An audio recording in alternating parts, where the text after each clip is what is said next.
প্রথমে শ্রদ্ধার সাথে স্মরণ করতে যাচ্ছি মহান স্বাধীনতার ঘোষক, বহুদলীয় গণতন্ত্রের প্রবক্তা, বাংলার রাখাল রাজা শহীদ রাষ্ট্রপতি জিয়া রহমানকে।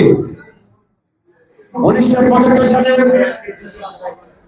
সিপাহী বিপ্লবের মাধ্যমে শহীদ রাষ্ট্রপতি জিয়া রহমান বাংলাদেশের যে গণতন্ত্র পুনরুদ্ধারের কি বলেছে কি কার্যক্রম শুরু করেছিল। শহীদ রাষ্ট্রপতি জিয়া রহমানের 4 বছরের শাসনামল বাংলাদেশের ইতিহাসে এবং ইতিহাস হয়ে থাকবে।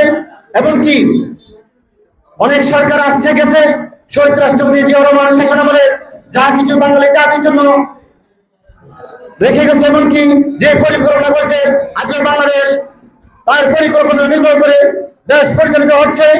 আসলে আমি সিপাহী বিপ্লবকে আমাদের চীনের নেতৃবৃন্দ আমাদের ঐতিহাসিক ইতিহাস সম্পর্কে দিক নির্দেশনা বক্তব্য দিয়ে এবং আমার সংক্ষিপ্ত বক্তব্য এখানে শেষ করছি। বাংলাদেশ জাতীয় ছাত্রদল জিন্দাবাদ।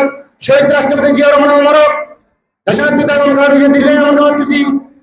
আপনারা রওনার তারেক রহমান বীরের বেশে আসবে থেকে বাংলাদেশে সিনিয়র ন্যাশনাল সাংগঠনিক সমন্বয়ক রফিকুল আহমদ জিন্দাবাদ।